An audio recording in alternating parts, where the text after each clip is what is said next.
Hey there, it's Lucas, and in this video, I'm going to walk you through my experience with Vigo Garden raised beds. This video is not sponsored, it is completely off the cuff. Everything that I think about these raised beds, are they worth it? Who are they for? Who are they not for? And at the end of the day, should you be spending your money on these steel raised beds? So first of all, I have been growing vegetables in raised beds since 2015. So I've been doing this for over a decade now. And I actually started out with wooden raised beds. So I built these myself with the help of my grandpa. Shout out to Gramps. We built two 4-foot by 8-foot pine raised beds that I put in this front yard garden here. And they worked great for several years. Then they started to rot. And I eventually had to get rid of them because they were just rotting out. They were starting to fall apart.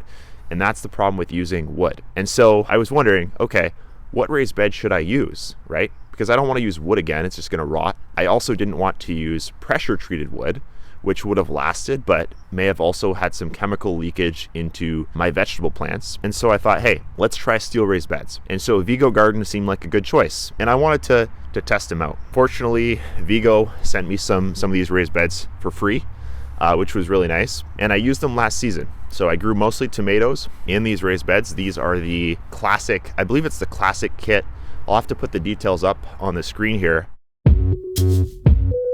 I built these myself last year. Very easy to put together. I had no problem doing this myself. I am somewhat handy, but I will say that if you can put together IKEA furniture, this is basically the same thing. Fairly easy, fairly straightforward. If not, you can always get someone else to help you out with it. Very plug and play. So assembly is very smooth with these raised beds.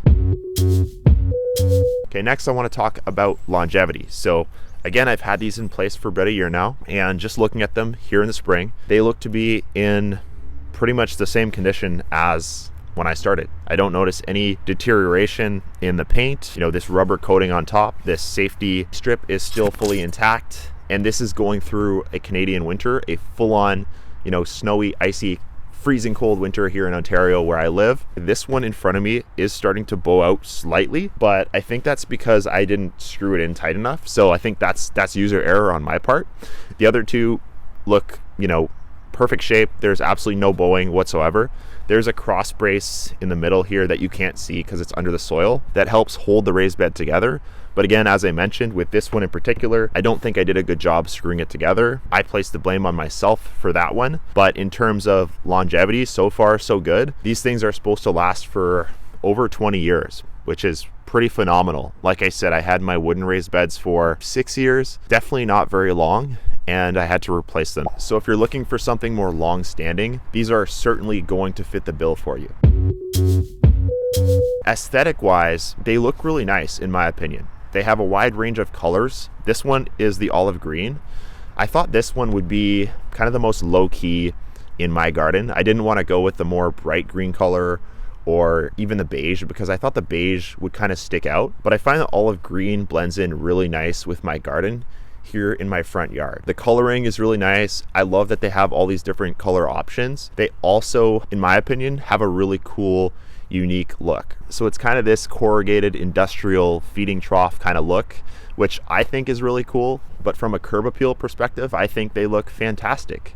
I haven't had anyone come by and tell me that they look ugly or that I should remove them, or, you know, my neighbors calling the local municipality. So in that sense, I think they're pretty solid.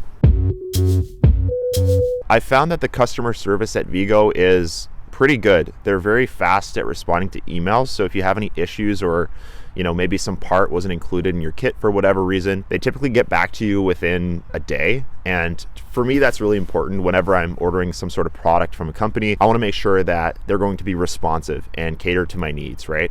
If I have an issue, I want that sorted out ASAP. I don't want to have to wait, especially with the gardening season, because everything is kind of on a schedule. So it's important to have what you need when you need it. Another point I'll touch on with the Vigo raised beds is that you can choose which height you want. So these ones here, I believe, are the 2-foot ones. I'll have to fact check that. I actually cannot remember, but they're around 2 feet tall. There's, you know, several different height options. I will throw those up on the screen right now, but this is just really useful, especially if you're like, if you have a bad back or, you know, accessibility issues. If you're older or in a wheelchair, they have some pretty tall ones. So they're very accessible for a lot of different people. So as far as the ease of construction, longevity, curb appeal, and accessibility of these raised beds goes, these are top notch, and I really don't think they can be beat. So I think the people who benefit most from these raised beds are going to be those who have a smaller home garden and they want something very convenient, aesthetically appealing. These are great here in my front yard. I've got not a massive garden, but I have 3 of these raised beds here in the front. And I just think they define the area very well. They give kind of a nice solid pathway to go between, so you're not stepping on and compacting the soil. They help warm the soil earlier in the spring. And so these raised beds are really for people who value functionality, convenience, and just a really nice addition to the garden. They're definitely very useful for growing vegetables, and in a smaller garden, I highly, highly recommend the Vigo raised beds. Who are these not for? Well, in my opinion, these are not the best for people who have, huge gardens, who maybe live out in the country or, want to grow this massive scale garden. And the only reason I say that is because, they're not the cheapest raised beds in the world, right? And to be honest, if I was growing on a larger scale, I'm not even sure that I would use raised beds at all. So it's nothing against Vigo particularly, but I just think it depends on what you're going to use them for. Again, if you're going to grow, 300 tomato plants in a big garden, these would not be the most efficient use of your gardening budget.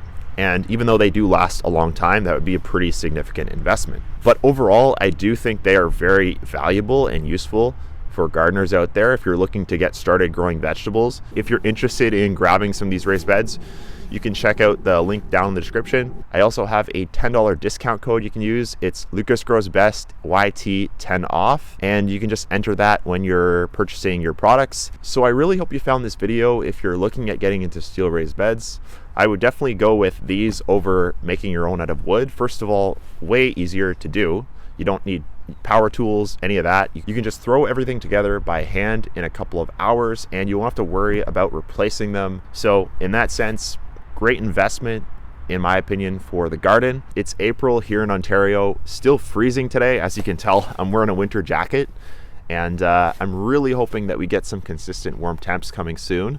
I've got some tomatoes, some super hot peppers started inside that are in the basement, and I'm really looking forward to this season, trying these raised beds again and seeing if I can just maximize my production and get even better results than I have in previous years.